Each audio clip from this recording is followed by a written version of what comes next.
சிவாய நம திருச்சிற்றம்பலம். நமது சிவசிவ அன்பே சிவம் அறக்கட்டளையில் பயணம் செய்யும் அனைத்து அடியாருக்கும் இனிய வணக்கம். இன்றைய சிறப்பு விருந்தினராக வந்திருக்கும் தென்றல் ஐயா அவர்களை குழுவின் சார்பாக வருக வருக என்று வரவேற்கிறேன். மனமே மாமருந்துன்னு சொல்லி ஐயா பேச வந்திருக்காரு. எமர்ஜென்சின்னு சொல்லி போன் போனவனா டக்குன்னு வந்து நான் பேசுறேன்னு சொல்லி வாய்ப்பு கொடுத்ததுக்கு ரொம்ப ரொம்ப நன்றியை தெரிவித்துக் கொள்கிறேன். நம்ம அமைப்பின் சார்பாக ரொம்ப ரொம்ப நன்றி. ஸ்டார்ட் பண்ணிக்கலாம் ஐயா. நல்லது ஐயா, சிறப்பு. அனைவருக்கும் வணக்கம். வணக்கம் தமிழால் வணக்கம் சொல்வது உங்கள் தென்றல். மிக சிறப்பான ஒரு அற்புதமான தலைப்பு எடுத்து நாம வந்திருக்கிறோம். மனமே மாமருந்து அப்படிங்கிற தலைப்பு. மனசை வச்சு எந்த காரியத்தையும் சாதிக்க முடியும். அது நான் உங்களுக்கு கத்துக் கொடுக்குறேன். நான் சொல்வதை கேட்டுக்கொண்டே இருக்கும்போது சில கேள்விகள் உங்களுக்கு உருவானுச்சு அப்படின்னா, மனது பற்றிய கேள்விகளுக்கு நான் உங்களுக்கு பதில் சொல்லவும் தயாரா இருக்கிறேன். அந்த கேள்விக்கான நேரமும் நம்ம கொடுப்போம். மனசு எப்பயுமே என்ன செய்யும்னு ஒரு சில விஷயங்களை மட்டும் நான் சொல்லிடுறேன். அது நீங்க கவனமா கேட்டுட்டீங்கன்னா நீங்க எப்படிலாம் என்கிட்ட கேள்வி கேட்கணுங்கிறதும் உங்களுக்கு புரிஞ்சிடும். நம்ம மனசினுடைய அடிப்படை விஷயமே எந்த விஷயத்த கேட்டாலுமே மனம் அது வாட்டர் எப்பயுமே ஊத்தணும் அப்படின்னா தரையை நோக்கி தான், தரையில வந்து அது ஒரு பள்ளத்தை நோக்கி தான் போகணும் அப்படிங்கிற மாதிரி நம்ம மனசு ஈஸியா எப்பயுமே கெட்டதை வந்து பிடிச்சிரும். நல்லதை பிடிச்சுக்கிறத விட கெட்டதை வந்து ஈஸியா பிடிச்சிரும். அது அடிப்படையில அப்படி டிசைன் ஆகி வந்திருக்கு. அந்த டிசைனை நம்ம தான் பாருங்க நாம வந்து சேஞ்ச் பண்ணணும். இப்ப வீடுன்னா ஈஸியா தூசி வந்து உள்ள வந்துடும். நம்ம அது கதை வச்சு அடைச்சு வைப்போம், அல்லது தூசி வந்தாலும் தொடச்சு வச்சுக்குவோம். வீட்டுல உள்ள பொருட்களை எல்லாம் தொடச்சு வச்சுக்கிறோம் பாருங்க, ஈஸியா தூசி வந்துடும். அதே மாதிரி நம்ம மனசுலயும் ஈஸியா குப்பைகள் வந்துடும். ஈஸியா நமக்கு நிறைய கெடுதல் எண்ணங்கள் அல்லது நெகட்டிவ் எண்ணங்கள் அல்லது மற்றவர்கள் ஏதாவது குறை செஞ்சாங்க அப்படின்னா அந்த குறை தான் நமக்கு கண்ணுல தெளிவா அது நம்ம தப்பு இல்ல. நீங்க உடனே கோவப்பட்டா நம்ம தப்பு. அது இயல்பா இன்பில்ட் ஸ்டோரேஜ். நீங்க ஒரு செல்போன் வாங்கும் போது அதுல எப்படி பேஸ்புக், வாட்ஸ்அப் ஒரு அப்ளிகேஷன் இன்பில்ட் ஸ்டோரேஜ்ல வருமோ, அதே மாதிரி நீங்க பிறக்கும் போதே கோபம், காமம், குரோதம், ஆச்சரியம், தர்க்கம், வீண் விவாதங்கள், சண்டை, பார்க்கக்கூடிய கோபமா பார்க்கக்கூடிய ஒரு குண அமைப்பு, அந்த கண் அமைப்பு எல்லாமே இன்பில்ட் ஸ்டோரேஜ்ல நீங்க பிறந்திருக்கிறீங்க. நல்லது கெட்டது எல்லாத்தையும் வச்சு படைச்சது அவங்க டிசைனே அப்படி. உடனே கோவம் வந்துச்சுன்னா நம்ம கோவக்காரன், நீங்க ஏன் நினைக்கிறீங்க? நீங்க எல்லாம் கோவக்காரெல்லாம் கிடையாது. இன்னும் கோபத்தை சீர் செய்யவில்லை, சரிபடுத்தப்படவில்லை வேணும்னா நாம வந்து நினைக்கலாமே தவிர கோவம் தான் நம்ம தப்பான எல்லாம் கிடையாது. அது இன்பில்டா வந்தது. நம்ம என்ன செய்ய முடியும்? கோவங்கிற அப்ளிகேஷன் பிறக்கும் போதே இருந்துச்சு. என்ன பண்ணிக்கலாம்? நம்ம வந்து அப்ளிகேஷனை ஓபன் பண்ணாம இருந்துக்கலாம். அப்ப செல்போன்ல எத்தனையோ அப்ளிகேஷன் இருக்கு, நம்ம எல்லாமே ஓபன் பண்ணி பாத்துக்கிட்டு இருக்கோம். சில அப்ளிகேஷன் ஓபன் பண்றது இல்ல. அந்த மாதிரி மனசை மாமருந்தா வச்சு பயன்படுத்தி நம்ம வாழ்க்கைய மனதை செம்மைப்படுத்தி வாழ முடியும். எந்த வியாதியையும் மனசை வச்சு குணப்படுத்த முடியும். எந்த காரியத்தையும் மனசை வச்சு நம்ம சாதிக்க முடியும். நீங்க என்ன வேணுங்கிறத மைண்ட்ல யோசிக்கும் போது அதை நோக்கி உங்களை செயல்படுத்துறதுக்கு உங்க வாழ்க்கை நகர்த்தும். நம்ம மனசு ஈஸியா அடுத்தவங்கள்ட்ட குறைய கண்டுபிடிச்சிருது. இப்ப நானே பேசிக்கிட்டு இருக்கும் போது உங்க மனசு என்ன செய்யும்னா, நான் சொல்ற கருத்துக்களை ஒன்னும் ஏற்கும், இல்லைன்னா ஏத்துக்காது. மனசு அப்படித்தான். யாராவது பேசுனா ஒன்னும் ஏத்துக்குவோம், இல்லைன்னா ஏத்துக்க மாட்டோம். யார் பேசுறதை ஏத்துக்குவோம் தெரியுங்களா? அல்லது உங்க வீட்லயே சில பேரை உங்களுக்கு பிடிக்கும், சில பேரை பிடிக்காது. அதுக்கெல்லாம் காரணம் யோசிச்சு பாருங்களேன். ஒண்ணும் காரணம் எல்லாம் பெருசா இருக்காது. நீங்கள் காதலிக்க என்ன காரணம் அப்படின்னு ஒரு காதலனையோ காதலியோ பார்த்து நம்ம கேள்வி கேட்டு அவங்க காதலுக்கு காரணம் சொல்லிட்டாங்க அப்படின்னா அவங்க காதலிக்கலைன்னு அர்த்தம். காரணமே இருக்காது. அதுதான் காதல். எந்த காரணமும் இருக்காது. நமக்கு ஒருத்தரை பிடிச்சிருச்சுன்னா ஏன் பிடிச்சிச்சுங்கிறதுக்கு காரணமே இல்லாம நமக்கு பிடிக்கணும். அதுக்கு பேரு தான் காதல். அதுக்கு பேரு தான் அன்பு. பிடிக்குதுன்னா பிடிக்குது, அவ்வளவுதான். அதுக்கு காரணம் தேடி கண்டுபிடிச்ச எங்க காரணம் சொல்றோமோ அதுக்கு பேரு பிசினஸ். ரீசன் இருந்தாதான் ஒருத்தரை பிடிக்கும். இன்னென்ன இருந்தாதான் எனக்கு பிடிக்கும். சில பேர் சில கிரைட்டீரியா வச்சிருப்பாங்க அவங்க மனசுல. இன்னென்ன விஷயங்கள் இவர்கிட்ட இருந்தா எனக்கு பிடிக்கும், இல்லைன்னா பிடிக்காது. அப்படி ஆட்களுக்கு எல்லாம் கல்யாணம் ஆகாது ரொம்ப நாளைக்கு. யாரெல்லாம் கொள்கைகள் வச்சு இப்படி இருந்தாதான் நான் ஒருத்தர்கிட்ட பழகுவேன்னா அவங்களுக்கு ஃப்ரெண்டே இருக்காது. இப்படி எல்லாம் என்கிட்ட ஒருத்தர் பழகணும்னா அப்படிலாம் அவங்க இருக்கணும் அப்படின்னா அவங்க எந்த நேரமும் எரிச்சல்ல தான் இருப்பாங்க. இந்த கொள்கைகளை உருவாக்கி வச்சிருக்கு சில பேர் மனசு. இப்படி எல்லாம் இருக்கணும்னா அப்படிலாம் இருக்க மாட்டாங்க. மனிதர்கள் மலம் செய்வார்கள். மனிதர்களுடைய மனது மலம் செய்யும். மனிதர்கள் இன்பில்ட் ஸ்டோரேஜிலேயே பல கெட்ட குணங்களோடும் பல நல்ல குணங்களோடும் தான் பிறந்திருக்கிறார்கள். அதுல ஈஸியா ஆக்டிவேட் ஆகிறது கெட்ட குணங்கள் தான் ஆக்டிவேட் ஆகும். அந்த கெட்ட குணங்களை குறைச்சு நல்ல குணங்களை அதிகப்படுத்தத்தான் மனுஷங்கிற வாழ்க்கை உங்களுக்கு உயிரோடு வாழ்வதற்கு உங்களுக்கு படைக்கப்பட்டிருக்கு. அப்படி உயிரோட நீங்க வாழக்கூடிய இந்த காலகட்டங்கள்ல மனசை எப்படியாவது நீங்க செம்மப்படுத்தணும் அப்படிங்கிறதுக்காகத்தான் ஆன்மீக புத்தகங்கள் நிறைய இனிமையான நல்ல புராண கதைகள், கோவில் திருத்தலங்கள் உருவாக்கப்பட்டது. இப்ப என்ன மாதிரி நிறைய பேரை சிவசிவ அன்பே சிவம் அறக்கட்டளையின் மூலமாக நிறைய பேரை உங்களுக்கு கொண்டு வந்து அறிஞர்களை எல்லாம் நிறைய அறிஞர்கள்லாம் கொண்டு வந்து உங்களுக்கு அன்பே சிவம் அறக்கட்டளையின் சார்பாக எத்தனையோ அறிஞர்கள் உங்களுக்கு பேசுறாங்க. அதுக்கெல்லாம் என்ன காரணம்? நமக்குள்ள இருக்கக்கூடிய நல்ல ஃபைலை ஓபன் பண்ணணும் அப்படிங்கிறதுனால. உங்க மைண்ட் ஃபுல்லா இருக்கிறது வீடியோ, ஆடியோ, பிக்சர்ஸ் இதுதான் இருக்கு. இந்த வீடியோ, ஆடியோ, பிக்சர்ஸ் எல்லாம் சிலதெல்லாம் எரேஸ் பண்ணணும், டெலிட் பண்ணணும். டெலிட் பண்ணி விட்டீங்கன்னா நீங்க சூப்பரா இருப்பீங்க. இப்ப உதாரணம், நேரா நிமிர்ந்து உட்காருங்க, அமைதியா கண்ணை மூடுங்க. இப்ப கண்ணை மூடி நான் சொன்னா செய்யணும். ஆன்லைன்ல தானே இருக்கோம், யூடியூப்ல, டெலகிராம்ல, ஃபேஸ்புக்ல தானே இருக்கோம், ஒரு வாட்ஸ்அப்ல தானே இருக்கும். இப்படிலாம் நினைக்கப்படாது. உடனே இப்ப நான் சொல்லிட்டேன், நான் சொன்னா செய்யணும். உடனுக்குடனே கேட்கணும். கவனமா கேட்டு அப்படியே செய்யணும். கண்ணை மூடுங்க, நேரா நிமிர்ந்து உட்காந்துக்குங்க, அமைதியா கண்ணை மூடுங்க. நல்ல சுவாசம், மூச்சை நல்லா இழுங்க. மூச்சை நல்லா ஆழ்ந்து மூச்சு இழுத்து மூச்சை நல்லா வெளியே விடுங்க. இப்ப நான் மூச்சு பயிற்சி உங்களுக்கு சொல்லித்தர போறது இல்ல. அதனால மூச்சு நீங்க ஆழ்ந்து இழுத்து விடுங்க, அது மட்டும் போதும். மூச்சு எனக்கு இழுத்து விட தெரியலையேன்னு நினைச்சு அதுக்கு யாரும் நீங்க துன்பப்பட வேண்டாம். நல்லா ஆழ்ந்து சுவாசம் எடுங்க, நல்ல மூச்சை வெளியிடுங்க. சும்மா ஸ்லோ ப்ராசஸ் பண்ணுங்க. இது வரைக்கும் பண்ண ப்ராசஸை விட இப்போ ஒரு ஸ்லோ ப்ராசஸா மூச்சை இழுத்து விடுங்க, அது போதும். கண்ணை மூடுங்க. இப்ப நான் உங்களுக்கு சொல்லித்தர இது வரைக்கும் நான் உங்களுக்கு கட கட கட கட நிறைய பேசியிருக்கேன் உங்களுக்கு பயிற்சியில. இன்னைக்கு இது வந்து நீங்க கண்ணை மூடி செய்ய போற பயிற்சி. ஒரு மைண்ட் சர்ஜரி ஒண்ணு இப்ப நம்ம பண்ண போறோம், ரொம்ப சூப்பரா இருக்கும். அதனால கண்ணை மூடி பண்ணுங்க, கண்ணை மூடி பண்ணுங்க. இது ப்ராசஸ் வந்து உங்க மைண்ட்ல நடக்க போகுது. அதனால இது ஸ்லோ ப்ராசஸா நான் பண்ணாதான் இதுல ஒரு ரிசல்ட் எடுக்க முடியும். நான் பேசுறேன்னா அதுல உங்களுக்கு ஒரு ரிசல்ட் தரணும். கண்ணை மூடுங்க, நேரா நிமிர்ந்து உட்காருங்க, ஆழ்ந்த சுவாசம். உங்க மைண்ட்ல இப்போ யாரை பார்த்தா உங்களுக்கு கோவம் வருமோ அல்லது யாரை நினைச்சு பார்த்தா கோவம் வருமோ அவங்களோட இமேஜை கொண்டு வாங்க. இப்போ சும்மா கண்ணை மூடி யோசிச்சு பாருங்க. அவங்கள கண்ணை மூடி யோசிச்சு பாருங்க. மைண்ட் பாருங்க, மனசை எப்படி மாமருந்து மாதிரி வச்சுக்கலாம் பாருங்க. ஈஸியா ஒரு செகண்ட்ல ரொம்ப பெரிய அற்புதம் பண்றேன் பாருங்க. நான் பண்ணல, உங்களை பண்ண வைக்கிறேன். கண்ணை மூடுங்க. ஒரு நபரை யோசிச்சு பாருங்க. யாரை நினைச்சா உங்களுக்கு கோவம் வருதோ அல்லது யாரை நினைச்சா உங்களுக்கு ஆத்திரமும் அப்படியே ஏதாவது திட்டணும் போல அப்படிலாம் யாரை நினைச்சா உங்களுக்கு ரொம்ப நெகட்டிவா இருக்குமோ, யாரை நினைச்சா கோவம் வருமோ அவங்க பிக்சரா நினைச்சு பாருங்க. அந்த படத்தை கொண்டு வாங்க உங்க மைண்ட்ல. அழகா அந்த படம் வரும். இப்போ உங்களுக்கு உங்க மைண்டுக்கு அந்த படம் வரும். உங்க மைண்ட் வந்து பல லட்சக்கணக்கான படங்களை சேவ் பண்ணி வச்சிருக்கு. அப்படியே வெளில கொண்டு வாங்க அந்த படத்தை. அந்த நபரை பாருங்க. யாரை பார்த்தா கோவம் வருமோ அந்த நபரை பாருங்க. அந்த நபருக்கு நிறைய ஃபோக்கஸ் லைட் கொடுத்து பாருங்க. மைண்ட்ல கற்பனையிலேயே நிறைய ஃபோக்கஸ் லைட் கொடுங்க. நல்ல லைட்ஸ் நிறைய கொடுங்க. லைட்ஸ் இப்ப நிறைய கொடுத்து இன்னும் கொஞ்சம் பிரைட்டா நல்ல வெளிச்சமா அந்த படத்தை பாருங்க.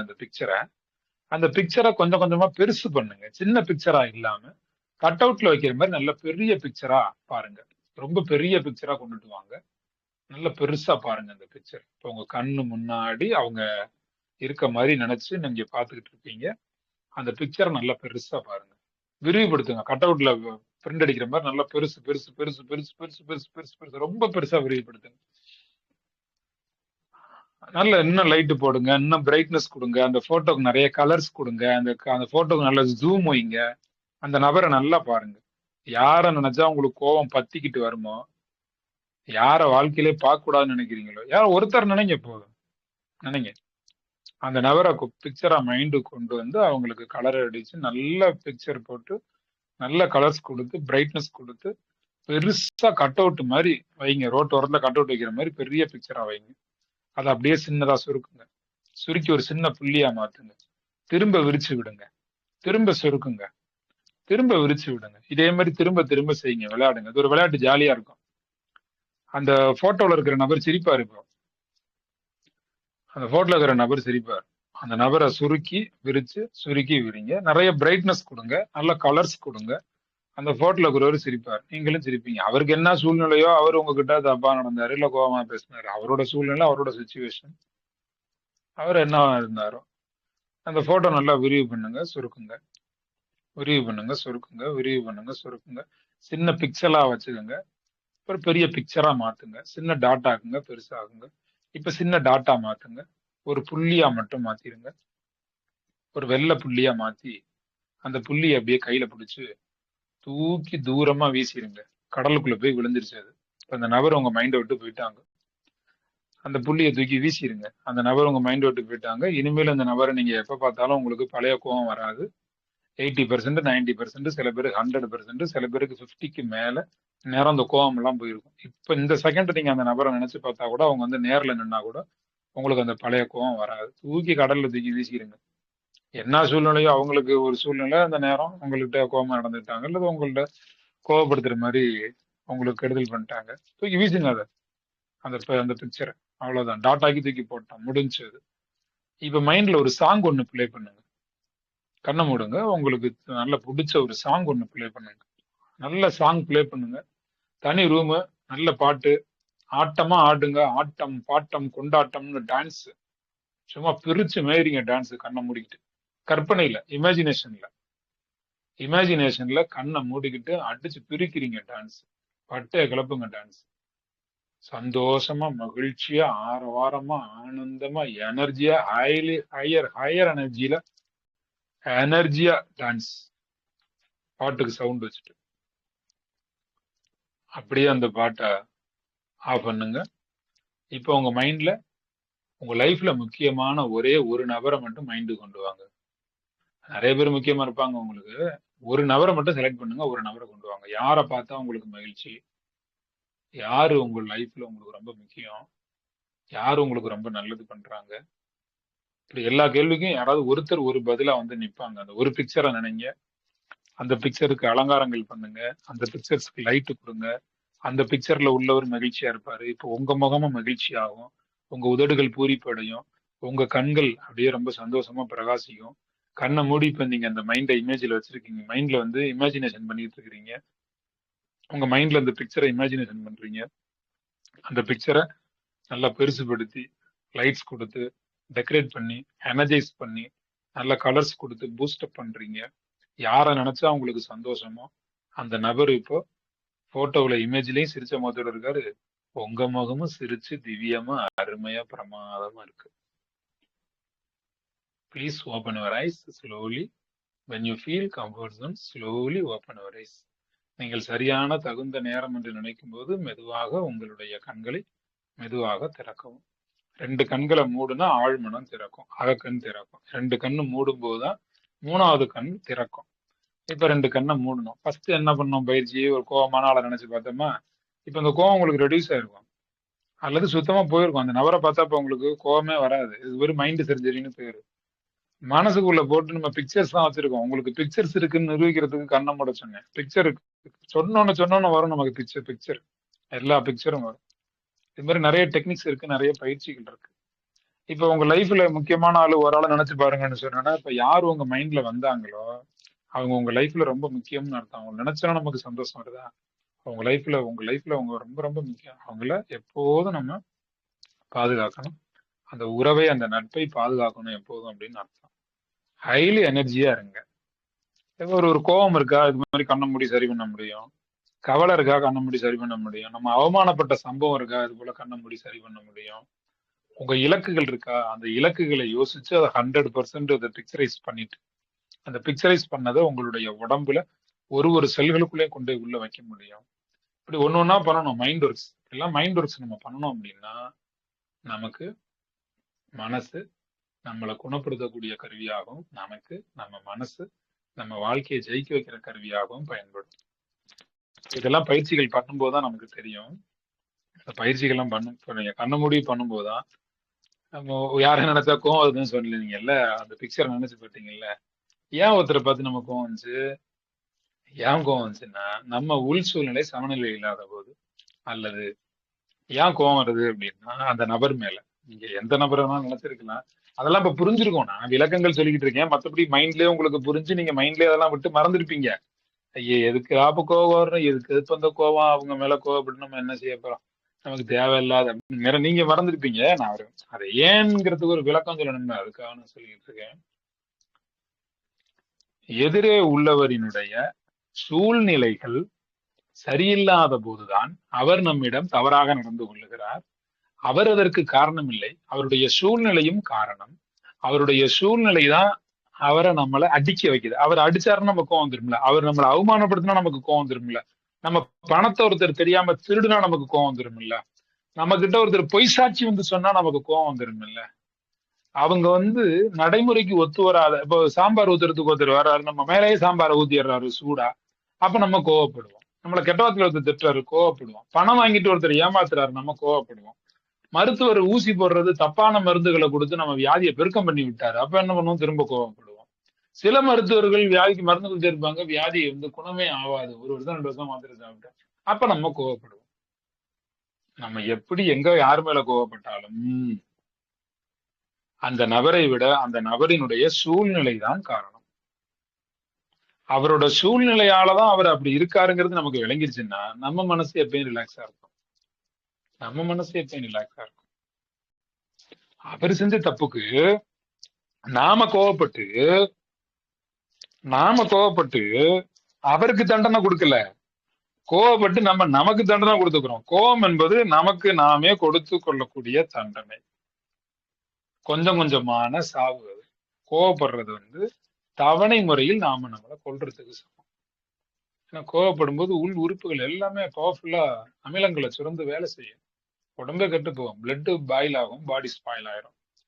கோவப்படும் போது கண்ணு சிவக்கும், நரம்புகள் எல்லாம் ரொம்ப ஃபாஸ்டா வேலை செய்யும், தலையிலிருந்து கால் வரைக்கும் நரம்புகள் தாறுமாறா வேலை செய்யும், எலும்புல அரிமானங்கள் உண்டாகும், எலும்பு அரிக்கப்படும்.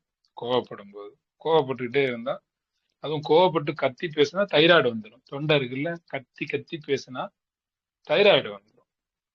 சத்தம் போட்டு பேசுறவங்களுக்கு கோவத்துல. இப்ப கோவங்கிறது நம்ம அவங்களுக்கு கொடுக்குற தண்டனையா நமக்கு தர்ற தண்டனை. கோவங்கிறது நம்ம சத்தம் போட்டு எத்தனை பேரை கத்துனாலும் அது அவங்களுக்கு பிரச்சனையே இல்லை, நமக்கு தான் பிரச்சனை. கோபம் என்பது நமக்கு தாமே தரக்கூடிய தண்டனை. அதனால நீங்க கொஞ்சம் கவனமா இருக்கணும். இப்ப என்ன நம்ம புரிஞ்சுக்கிட்டோம், சூழ்நிலை தான் காரணம்.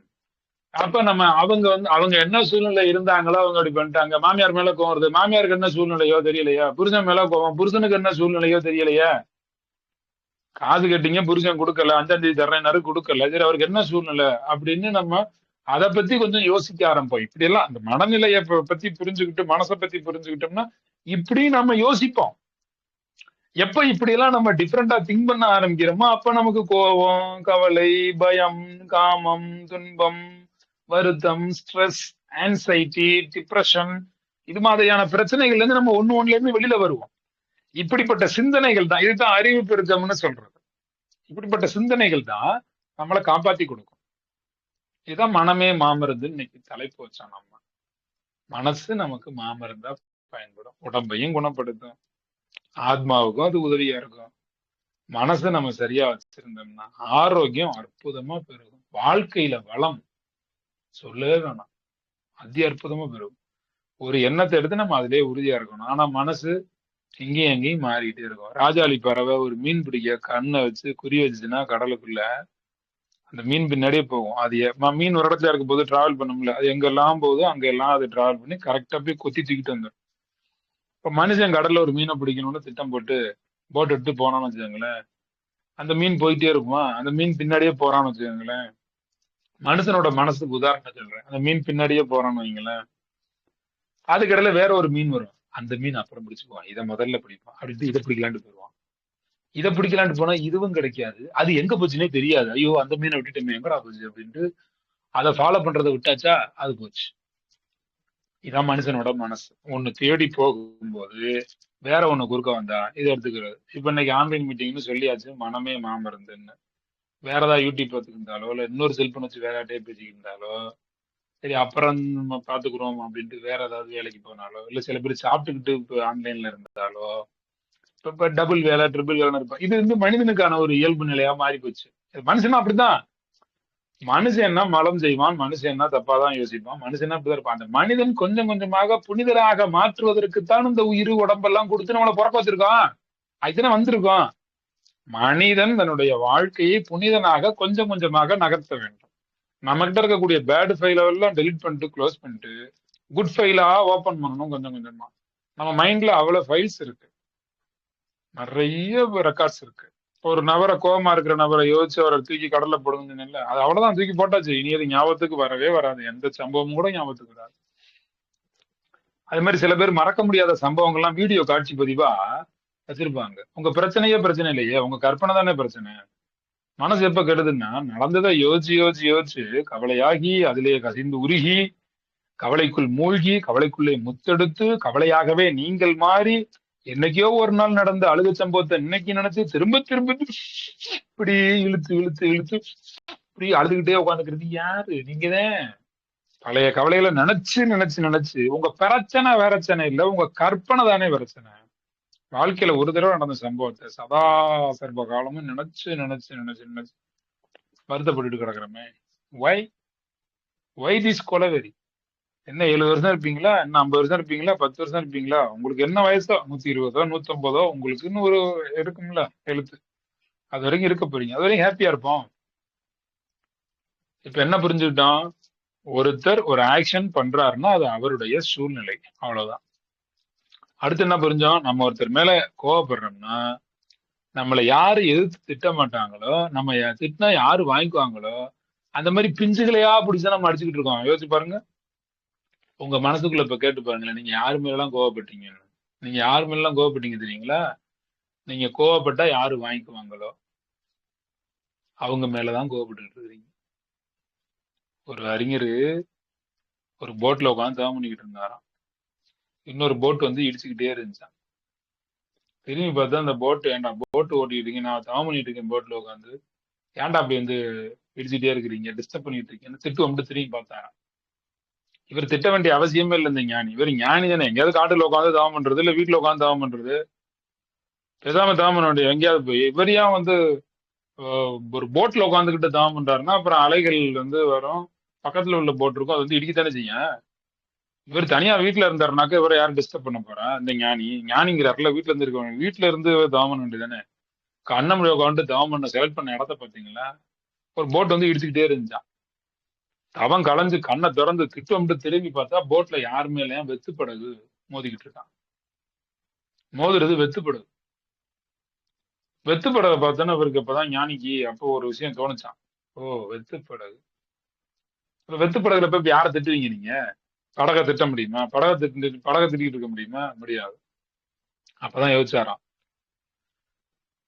நீங்களும் கூட யோசிச்சு பார்க்கலாம். அது நம்ம மேல யார் வந்து மோதினாலும், எந்த மனுஷன் நம்மளை மோதினாலும், எந்த மனுஷன் நம்மளை திட்டினாலும், எந்த மனுஷன் கோவத்துக்காக நம்மளை வந்து பேசினா, கோவம் மூட்ட மாதிரி எந்த மனுஷன் பேசினாலும் நம்மளை தப்பா புரிஞ்சுக்கிட்டு தான் அவங்க பேசுறாங்க. அது ஒரு வெத்து படகு. அது மைண்டுக்குள்ள வெத்து, அது மைண்டுக்குள்ள அறிவு இல்ல, அறிவு குறைவு. நம்மளை பத்தின நாலேஜ் அவங்களுக்கு இல்ல, நம்மளை வந்துட்டுறாங்க. நம்மளை பத்தின நாலேஜ் இல்லாத வெத்து படகு. அது வெத்து படகு நம்மளை திட்டும் போது, வெத்து படகு நம்ம ஏன் பதிலுக்கு போய் திட்டணும்? இப்படி யோசிச்சு பாருங்களேன், கோவம் வராதுல்ல? இப்போ அந்த எதிர உங்களை திட்டுற நபரை நான் இகழ்ந்து சொல்லல. உடனே வெட்டு அப்படி சொல்லிட்டேன் இப்படி சொல்லிட்டேன், அவங்கள நான் அப்படி குறைவா அதெல்லாம் சொல்லல. அவங்க அறிவாளிதான். நம்மளை யாரு திட்டுறாங்களோ, நம்மளை யாரு ராங்க அண்டர்ஸ்டாண்ட் பண்ணாங்களோ அவங்க அறிவாளிதான். நம்மளை பத்தின அறிவு அவங்களுக்கு குறைவு. அதனாலதான் நம்ம மேல கோவப்படுறாங்க. அதனாலதான் நம்மளை தப்பா புரிஞ்சுக்கிட்டாங்க. ஒருத்தர் உங்களிடமிருந்து பிரிகிறார் என்றால் என்ன அர்த்தம்? உங்களை புரியவில்லை, அதனாலே அவர் பிரிகிறார். உங்களை புரிந்தவர் எப்படி பிரிவார்? உங்களை பிரிந்தவர் யார் தெரியுமா? உங்களை பிரிந்தவர் யார் தெரியுமா? புரியாதவர். உங்களை புரிந்தவர் எப்போதும் உங்களை நல்லா புரிஞ்சுக்கிட்டாங்கன்னா எப்படி உங்கள்ட்ட பிரிவாங்க? போகவே மாட்டாங்க. எவ்வளவு அடிச்சாலும் பிடிச்சாலும் இருப்பாங்க.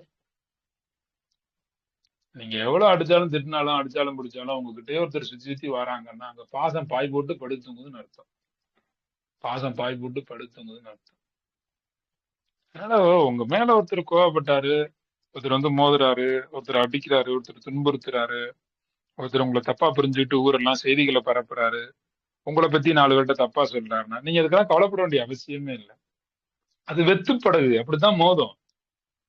உங்களை பத்தின நாலேஜ் அவங்க மைண்ட்ல டெவலப் ஆனோன்னு அன்னைக்கு சொன்ன கருத்தை அவங்களே மாத்திக்குவாங்க. உங்களை பத்தி 1000 பேர் தப்பா தான் சொல்லுவாங்க, என்னை பத்தியும் 1000 பேர் தப்பா தான் சொல்லுவாங்க. யாரை பத்தியும் யாருன்னா மனுஷனுக்கு ஈஸியா ஒருத்தரை பத்தி தப்பா சொல்ல, தப்பா யோசிக்க ஈஸியா மனநிலை வந்துடும். ஆரம்பத்துல சொன்னேன், ஞாபகம் இருக்கு அவங்களுக்கு? மனசு ஒருத்தரை ஏத்துக்கும், இல்லைன்னா ஏத்துக்காது. மனசுக்கு பிடிக்கும், இல்லைன்னா பிடிக்காது. பிடிக்கிறதுக்கு காரணமே இருக்காது. காரணத்தோட பிடிச்சா அது பிசினஸ், காரணமே இல்லாம பிடிச்சா அது காதல், அது அன்பு. காரணமே பார்த்தா பிடிக்கும், பேசினா பிடிக்கும், பழகினா பிடிக்கும், பிடிக்கும், அவ்வளவுதான். ஏன் பிடித்தது அப்படின்னு ஒரு கேள்வியை கேட்டதுக்கு காரணம் எல்லாம் கண்டுபிடிச்சோம்னா, பிடிச்ச பிறகு ஏதாவது காரணங்களை சொல்லுவோம் தான். ஆமா, அவர் உனக்கு பிடிக்கும்ல. சில பேர் யோசிச்சு பாருங்க, உங்களுக்கு ஏன் பிடிக்கும்னே தெரியாது, ஏதோ ஒரு காரணத்துக்காக பிடிச்சிருக்கோம். இப்ப எப்படியே பிடிச்சி நீங்க பிடிச்சிருக்கோம் உங்களோட. இப்ப யோசிச்சு பார்க்கும்போதுதான் ஒரு காரணமா வரும். காரணத்தை உருவாக்கி எல்லாம் ஒருத்தரோட நீங்க நட்பாக முடியாது. காரணமே இல்லாம நட்பாகி அப்புறம் வேணா நீங்க காரணங்கள் தேடலாம். அதுதான் உண்மையான நட்பாக, உண்மையான காதலாக இருக்கும். மனசுக்கு ஒருத்தரை பிடிக்கும், இல்லைன்னா பிடிக்காது. ஒரு கருத்தை ஏற்கும், இல்லைன்னா ஏற்காது. இவ்வளவுதான் மனசு. ரெண்டாவது, நம்ம மனசு எப்படி இருக்கும்னா, ஒருத்தர் ஏதாவது நல்லது பண்றாங்க அல்லது நல்லது சொல்றாங்கன்னா அவரை சந்தேகிக்கும் நம்ம மனசு. எடுத்தோன்னே ஏத்துக்காது, எக்ஸெப்ட் பண்ணாது. திருவள்ளுவர் திருக்குறள்லாம் சொல்லியிருக்காரு. காமத்துப்பால் சொல்லியிருக்காரு, பொருட்பால் சொல்லியிருக்காரு, அறத்துப்பால் சொல்லியிருக்காரு. இவர் அறத்துப்பால் சொல்றாரு, இவர் அறமா வாழ்ந்திருப்பாரா? நம்ம மனசு நமக்கு நினைக்கும், யார் நல்லது சொல்றாங்களோ அவங்கள சந்தேகப்படும். காமத்துப்பால் மனுஷன் இவ்வளவு உருகி உருகி எழுதியிருக்கேன், அப்ப அவர் எப்படி வாழ்ந்திருப்பாரோ? ஒரு பொண்டாட்டியோட நிறுத்திருப்பாரு. இதெல்லாம் எப்படி அவருக்கு தெரியும்? காமத்துப்பால் அதெல்லாம் சொல்லியிருக்காரு. தந்திரா பயிற்சிகள்லாம் அவ்வளவு தூரம் நடத்துறாங்க, எல்லாம் சொல்றாங்க. இதெல்லாம் எப்படி அவங்களுக்கு தெரியும்? இப்படி இருக்குமோ, அப்படி இருக்குமோ? காதலை பத்தி உருகி உருகி பேசுறாங்க. ஓ, இவங்க நிறைய காதல் பண்ணிருப்பாங்களோ, இப்படி இருக்குமோ, அப்படி இருக்குமோ? பணத்தை பாதுகாப்பா வச்சுக்கோங்கன்னு சொல்றாங்க. பிசினஸ் பத்தி சொல்லி தராங்க, அரசியல் பத்தி சொல்லி தராங்க. ஓ, இப்படி இருக்குமோ, அதை பண்ணிருப்பாங்களோ? இந்த அரசியல்வாதி ஏன் இந்த நல்ல திட்டத்தை அறிவிக்கிறாரு? இதுக்கு பின்னாடி அவர் இப்படி இருப்பாரோ? இவங்க ஏன் அறக்கட்டளை நடத்துறாங்க? இதுக்கு பின்னாடி அவங்க இப்படி இருப்பாங்களோ? இப்படின்னு மனசு என்ன பண்ணும்னா, ஒருத்தர் நல்லது பண்ணா, ஒரு நல்ல திட்டங்களை கொண்டு வந்தா, நல்ல விஷயங்களை சொன்னா உடனடியாக மனுஷ மனசு சந்தேகப்படும். உங்க மனசு நிறைய பேர் சந்தேகப்படுதுன்னா, அப்ப உங்களையும் மத்தவங்க மனசு சந்தேகம் தானே படும். உங்களை யாராவது சந்தேகப்பட்டா உங்களுக்கு ஏன் கோபம் பொத்துக்கிட்டு வருது? எதுக்கு வரணும்? மனிதனோட இயல்பே சந்தேகப்படுறதானே. நம்மளும் சந்தேகப்படுறோம். சந்தேகப்பட்டு அந்த சந்தேகங்களுக்கு, கேள்விகளுக்கு விடை கிடைச்சு, அந்த விடையில தெளிவு வந்த பிறகு, சோதனைகளுக்கு பிறகு நமக்கு தெளிவு வந்த பிறகுதான் ஒன்றை நம்ம நம்புவோம். நகை வாங்குறோம், 916 தான் டவுட் வர்றது இல்லையா நமக்கு? அது போலி தங்கமா நல்ல தங்கமா நம்ம செக் பண்ணி வாங்குறது இல்லையா? நீங்க ஒரு நகையை கொண்டு வரது விற்கிறதுக்கு போறீங்க, அவங்க சோதனை பண்ணி வாங்க, சந்தேகம் வரும்ல? வய வாங்கி வச்சிருவாங்களா? கேரட் மீட்ல போட்டு செக் பண்ணுவாங்க, இல்ல உரசி பார்ப்பாங்கல்ல? சந்தேகப்பட்டாதான் சோதனை வரும். சோதனை வந்தாதான் அந்த சோதனையில நாம தரத்தை நிரூபிக்க முடியும். தரத்தை நிரூபிச்சாதான் சக்சஸ். உங்க மேல 4 பேர் சந்தேகப்பட்டா இப்ப என்ன தப்புங்கிற? சந்தேகப்படட்டுமே. நான் சொன்ன மாதிரி யோசிங்க. லைஃப் ஜாலியா இருக்கும், லைஃப் நல்லா இருக்கும். உங்க மனசு உங்களுக்கு மருந்தாக பயன்படும். இல்லைன்னா உங்க மனசு உங்களை கொல்லும். என்ன எப்படி சந்தேகப்பட்ட? ஏன் சந்தேகப்படக்கூடாதா? கடவுளே சந்தேகப்படுறான், தங்கத்தையே சந்தேகப்படுறான். ஒரு பூமி வாங்கினா அது விளையுமா விளையாதான்னு சந்தேகப்பட்டு முதல்ல ஒரு செடியை வச்சு செக் பண்ணி பாக்குறோம். கட்டின பொண்டாட்டில இருந்து புருஷன் வரைக்கும் தான் சந்தேகப்படுறோம். புள்ள பிறந்து வளர்க்கும் போதுதான் புள்ள மேல கூட சந்தேகம் வரும். நம்ம புள்ள சிறந்த ஒழுக்கமா இருக்குமா, நம்மளை காப்பாத்துமா, நம்ம கூடவே வாழுமா, கல்யாணம் பண்ணதுக்கு அப்புறம் நம்ம விட்டு போயிருமா போகாதா, டவுட் வரத்தான் செய்யும். வந்தா என்ன, இல்ல வந்தா என்னங்கிற உங்களைதான் கேக்குறேன். என்ன இப்ப வரும் தான். சந்தேகம் வருவது இயல்பு. உங்களுக்கும் சந்தேகம் வரும், உங்க மேலையும் எல்லாருக்கும் சந்தேகம் வரும். அன்னாட சந்தேகம் வந்துகிட்டே தான் இருக்கும். அக்னியில குளிச்சு எல்லாரும் அக்னி குளியல் எடுத்து எல்லாரும் தினசரி அக்னியில இறங்கி இறங்கி இறங்கி இறங்கி அக்னி பிரவேசம் செஞ்சு நம்மளை நிரூபிச்சுக்கிட்டே இருக்க வேண்டும். தினசரி நீங்கள் உங்களை நிரூபிக்க வேண்டும். இதுதான் உலகம். இத மனசுல முடிவு பண்ணுங்க. உங்க வாழ்க்கை ரொம்ப சூப்பரா இருக்கும். என்ன எப்படி சந்தேகப்பட்ட? சந்தேகத்துக்கு அப்பாற்பட்டு இந்த உலகத்துல ஒண்ணுமே இல்லையாங்க. பூமி உருண்டையா தட்டையான்னு சந்தேகம் வந்ததுனாலதாங்க அதுக்கு ஒரு பதில் வந்துச்சு. கடவுள் இருக்கா இல்லையான்னு சந்தேகம் வந்ததுனாலதாங்க அதுக்கு 1000 பதில் நம்ம திரும்ப திரும்ப திரும்ப சொல்லிட்டே இருக்கோம். ஏங்க சந்தேகம் படுறதுல என்னங்க இருக்கு? உங்களை யாரும் சந்தேகப்பட்டா இப்ப எதுக்குங்க நீங்க எதுக்கு கவலைப்பட்டு இருக்கீங்க? சந்தேகப்பட்டா ஒண்ணும் நீங்க உங்களை நிரூபிக்கணும், அல்லது உங்க செயல்பாடுகள் ஒரு காலத்துல அவங்களுக்கு புரிஞ்சு அவங்களுக்கு தானாவே நிரூபணம் ஆகும், அல்லது நீங்க நல்லவர் தான்னு வேற யாராவது தேர்ட் பார்ட்டி அவங்களுக்கு நிரூபிப்பாங்க, அல்லது கடவுள் நிரூபிப்பாரு. இன்னைக்கு உங்களை சந்தேகப்பட்டாங்க, என்னைக்கோ ஒரு நாள் அதுக்கான நிரூபணங்கள் அவங்க மைண்ட்ல கிடைக்கும். இன்னொன்னு தெரியுமா? அவங்க உங்களை சந்தேகப்பட்ட பிறகுதான் உங்களை பத்தின ஆதரவு கருத்துக்களை அவங்க தேட ஆரம்பிப்பாங்க. அந்த ஆதரவு கருத்துக்கள் கிடைச்ச பிறகு அதுக்கப்புறம் ஆதாரத்தோடு உங்களை நம்புவார்கள். உங்களை திருடிட்டாங்கன்னு யாரோ சந்தேகப்பட்டாங்கன்னு வச்சுக்கோங்களேன், அதுக்கப்புறம் ஆதரவு கருத்தை தேடுவாங்க. நீங்க திருடலைன்னு ஆதாரத்தோட கிடைக்கும் போதும் கூடுதல் நம்பிக்கை வரும். நீங்க நல்லவரா அறிஞர் தானான்னு 1000 கேள்விகளை கேட்டு உங்களை சோதனை பண்ணுவாங்க. நீங்க அழகான பதில்களை சொன்னீங்கன்னா நீங்க அறிஞர் தான்னு அவங்க மிகச்சரியா புரிஞ்சுக்கிடுவாங்க. உங்களுக்கு எக்ஸாம் நல்லா தெரியுமா, வாய்ப்பாடு நல்லா தெரியுமா, நீங்க எக்ஸாம் நல்லா தேர்வுகள் எழுதி எல்லா கேள்விக்கும் பதில் எழுதிங்கன்னா வாத்தியார் சந்தேகப்பட்டு கேள்வி கேட்பாரு தான், பதில் சொல்லுங்க. ஏங்க சந்தேகப்படுறது நல்லதுங்க, என்னமா புரியல உங்களுக்கு? மனசு சந்தேகப்படும். எவ்வளவு நல்லது பண்ணாலும் சந்தேகப்படும். அன்னதானத்துல போய் சாப்பிட்டா கூட இவர் ஏன் 2 லட்சம் பேருக்கு அன்னதானம் போடுறாரு, ஒருவேளை விஷம் வச்சு இந்த ஊர்ல உள்ள எல்லாரும் நீ கொல்ல போறாரோ அப்படின்னு டவுட் வரும். டவுட் வரும், நிச்சயம் வரும். அதெல்லாம் ஒரு பெரிய விஷயம் இல்லைங்க. ஆமா, மனசை போட்டு குழப்பிக்கிட்டு இவருங்க மனசுக்கு ஒண்ணு பிடிக்கும் இல்லைன்னா பிடிக்காது. இது ஒரு வகையான குணம். இன்னொன்னு, மனசு எதுவா இருந்தாலுமே சந்தேகப்படும். இதுதான் ஒரு இயல்பானது. அடுத்து நம்ம மனசுக்கு இன்பில்ட் ஸ்டோரேஜாவே கெட்ட குணங்கள், மோசமான குணங்கள்னு இன்பில்ட் ஸ்டோரேஜாவே தான் பிறந்திருக்கும். இதெல்லாம் இப்ப நான் சொல்லிக்கிட்டு இருக்கேன். அதுக்கப்புறம் ஒரு மைண்ட் இமேஜ் எடுத்து கோபமான நபரை மறக்க கத்தோம், அவரை தூக்கி கடல்ல தூக்கி போட்டோம், ஒரு பாட்டு போட்டு டான்ஸ் ஆடணும். மனசை பத்தி உங்களுக்கு கேள்விகள் இருந்தா நான் 5 மினிட் கழிச்சு நீங்க என்கிட்ட பேச ஆரம்பிக்கலாம். ஒருத்தரும் உங்களுடைய கேள்விகள், உங்க லைஃப்ல எதுவும் பிரச்சனைகள் இருந்து தீர்த்துக்கணுமா, உங்களுடைய மன போராட்டங்கள், வாழ்க்கை போராட்டங்கள், மனசு ரீதியிலான கேள்விகளுக்கு நான் பதில் சொல்றேன். நம்ம இடையில ரொம்ப நாளா கேள்வி பதில் நிகழ்ச்சி நடத்தாம விட்டுட்டோம். இன்னைக்கு நான் உங்க கேள்விகள் எல்லாத்துக்குமே நான் பொறுமையா பதில் சொல்றேன். எனக்கு பயிற்சி ஆரம்பிச்சு நம்ம அறக்கட்டளை பயிற்சியை முடிச்சுட்டு எனக்கு அடுத்த ஆன்லைன் ட்ரைனிங் எடுத்துனா நான் இதை முடிச்சுட்டு அவசரமா அடுத்த பயிற்சிக்கு போற மாதிரி இருக்கும். இன்னைக்கு நேரம் உருவாக்கி நாம கேள்வி பதில் நிகழ்ச்சி நடத்தலாம் அப்படின்னு நம்ம நினைக்கிறோம். உங்க மனசு சூப்பரானது, அற்புதமானது, நிறைய ஆச்சரியங்கள் உள்ளடக்கியது. மனசு பற்றிய கேள்விகள், கோபம் பற்றிய கேள்விகள் நீங்கள் கேட்கலாம். உங்களுடைய கேள்விகளுக்கு நான் பதில் சொல்லுகிறேன். அன்மியூட் பண்ணுங்க. அன்மியூட் பண்ணிட்டு நீங்க ஒருத்தர என்ற கேள்விகள் இப்போது கேட்கலாம். குழு அட்மின் அவர்கள் கேள்விகள் மக்களுக்கு இருக்கும் பட்சத்தில் கேட்க சொல்லுங்க. யாருமே கேள்வி கேட்கறதா நான் வேற டாபிக், அதே மனமே மாமருந்துங்கிற டாபிக்கை கண்டினியூ பண்ணி நான் முடிச்சுக்கிறேன்.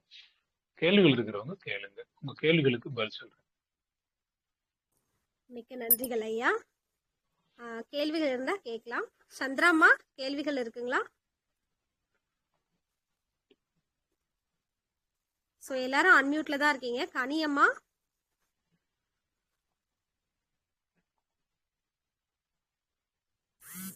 கனியம்மா நீங்க ஆல்ரெடி ஹேண்ட் ரைஸ் பண்ணியிருந்தீங்க, கேள்விகள் இருந்தா கேட்கலாமா?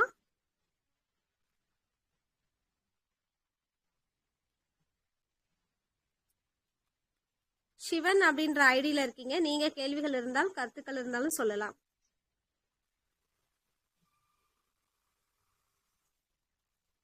யாருக்கும் கேள்விகள் இல்ல போலங்க ஐயா. சரி, கேள்விகள் நம்ம கண்டினியூ பண்ணோம். ஏன்னா கேள்விகளுக்கு நம்ம ரொம்ப நாளா பதில் சொல்லல அப்படிங்கிறது, மக்கள் என்ன தென்றல் வாராரு பேசிட்டு வாரு பாட்டுக்கு போறாரு, நம்ம மனசுல உள்ளதை கேட்க முடியலன்னு ஏன் மேல கோவம் வந்துடக்கூடாது. அதுக்காக நாம கொஞ்சம் விரைவாவே நம்ம நேரம் கொடுத்தோம். கேள்விகள் இல்லைன்னா மக்கள் நீங்க சொல்றது ரொம்ப நல்லா புரிஞ்சாலும் சில பேர் கேள்வி கேட்க மாட்டாங்க. சில பேருக்கு இன்னைக்கு தலைப்பு மாறினதுனால வேற தலைப்புல இருந்து ரெடியா வந்திருக்காங்களான்னு தெரியல மக்கள். இனிமேலும் உங்களுக்கு கேள்வி இருந்தாலும் கேட்கலாம். இப்பையில இருந்து கூட நீங்க என்ன, சில பேர் கேட்க அச்சப்படுவீங்க, அட்மிட் பண்ணிட்டு பேசக்கூட அச்சப்படுவீங்க. மனுஷனோட வாழ்க்கையில மனசை பயன்படுத்தக்கூடிய விதத்தில் மட்டும்தான் வாழ்க்கை அப்படிங்கிறது நடக்கும். இப்போதைக்கு உங்களுக்கு என்ன வாழ்க்கை கிடைச்சிருக்கோ அது இது வரைக்கும் உங்க மைண்ட்ல நீங்க யோசிச்சு பார்த்தது. நீங்க என்னவெல்லாம் யோசிச்சு பார்த்தீங்களோ அதுதான் உங்களுடைய வாழ்க்கையா அப்ப நடந்துகிட்டே இருக்கு. நீங்க ஏதோ புது வாழ்க்கை வேணுங்கிறீங்கல்ல, அந்த வாழ்க்கையை மைண்ட்ல டிசைன் பண்ணி அதுக்கு தகுந்த மாதிரி நகர்த்தணும்.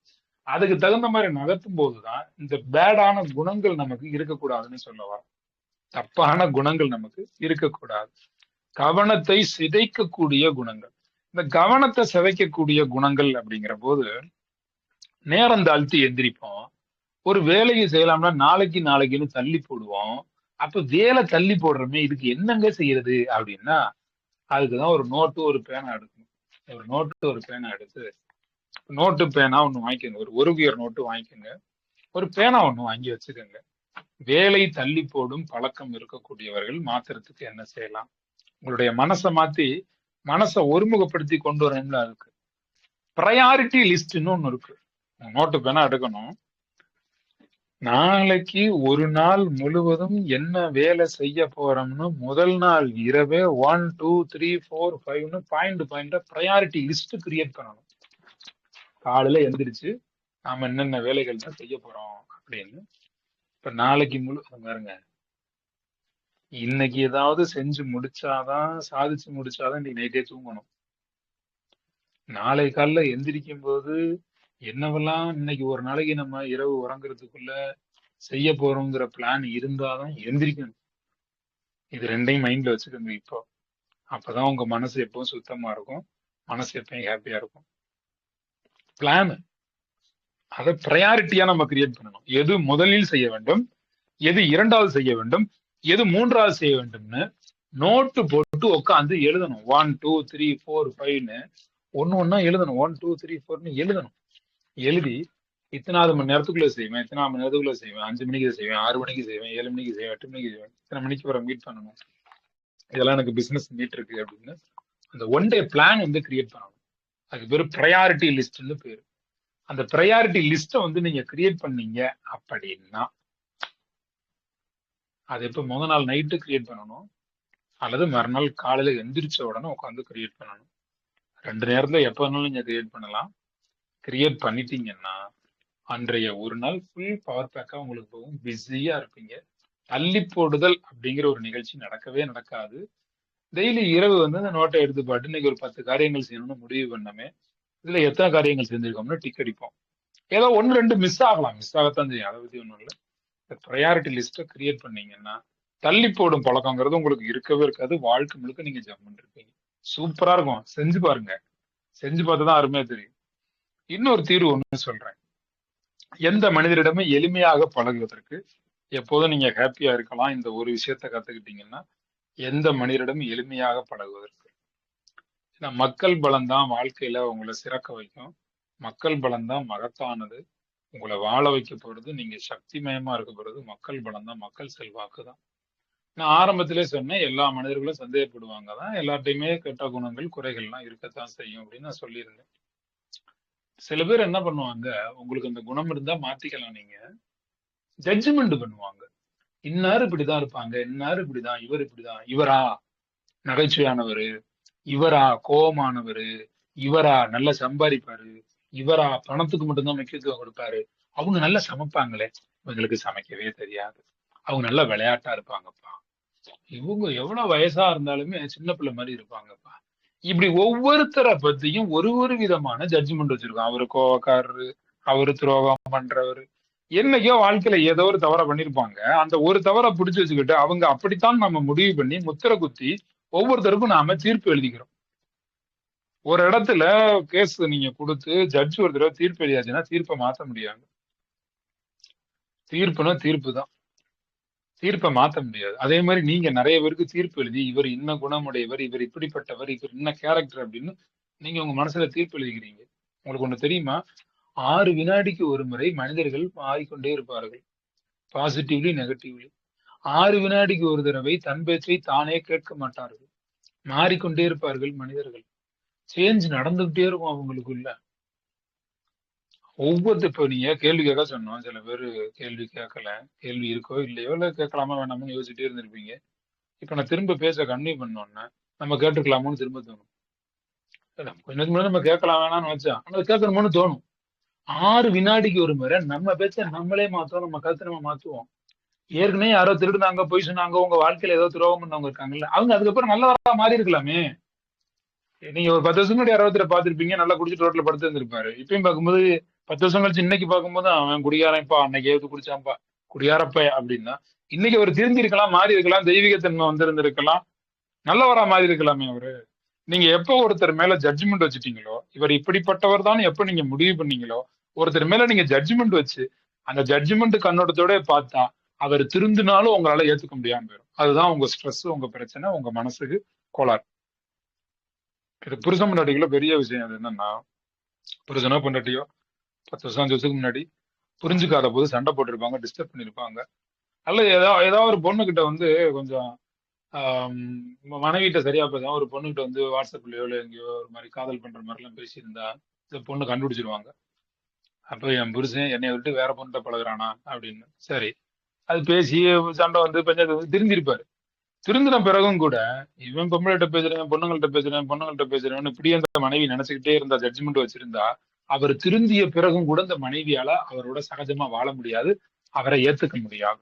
இதுதான் ஜட்ஜ்மெண்ட்னால வரக்கூடிய பிரச்சனை.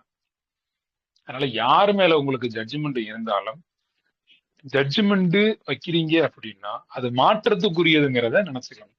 நீங்க ஜட்ஜ்மெண்ட் வச்சாலும் கூட அவங்க மாறின பிறகு உங்களுடைய மனசுல உள்ள கருத்தை நீங்க மாத்தணும்ல. நீங்க மாற்ற மாட்டேங்கிறீங்க யார பத்தியும். ஒரு தடவை ஒரு விதமாக நீங்கள் முடிவெடுத்தால் அவர் அப்படித்தான் என்று வாழ்க்கை முழுக்க முத்திரை குத்தி விடுகிறீர்கள்.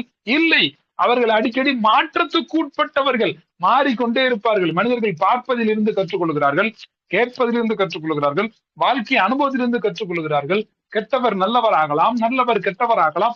எப்போது வேண்டுமானாலும் எப்படி வேண்டுமானாலும் ஒவ்வொருவரும் மாறிக்கொண்டே இருப்பார்கள். மாறலாம், மாற்றத்துக்கு உட்பட்டது வாழ்க்கைங்கிறத இப்ப நீங்க வழங்கணும். யார பத்தியும் ஜட்ஜ்மெண்ட் வைக்காம, ஜட்ஜ்மெண்ட் வச்சா என்ன பிரச்சனை இருக்கு, அவர் அப்படித்தானே முத்திரை குத்திடுறோம். இவரா கொலகாரர் இருப்பார், கொலை பண்ணிட்டு ஜெயிலுக்கு போயிட்டு வந்துட்டாரு. சரி, வந்த பிறகும் கொலகாரர் நினைச்சா அவர் தான் கொலை பண்ணிட்டாரு, கொலை பண்ணதுக்கு 10 வருஷம் 12 வருஷம்னு ஜெயில போட்டாங்கல்ல. பண்ண தப்புக்கு தண்டனை கிடைச்சிருச்சு இல்ல. பண்ணின தப்புக்கு தண்டனை கொடுத்தாச்சுன்னா தப்புக்கு தண்டனை ஈக்குவல் ஆயிடுச்சு, கழிஞ்சிருச்சு, 0 மைனஸ் ஆயிடுச்சு. அப்புறம் திரும்ப வந்த பிறகும் கொலகாரன்னு சொன்னா அப்புறம் தண்டனை கொடுத்தீங்க. தண்டனையே கொடுக்கலன்னா நீங்க அவரை கொலகாரன்னு சொல்றதுல நியாயம் இருக்கு. அதான் தண்டனை கொடுத்து முடிச்சாச்சு இல்ல, அப்புறம் என்ன நீங்க சொல்றீங்க? புள்ள ஏதோ திருடிருச்சு, அடிச்சிட்டீங்க.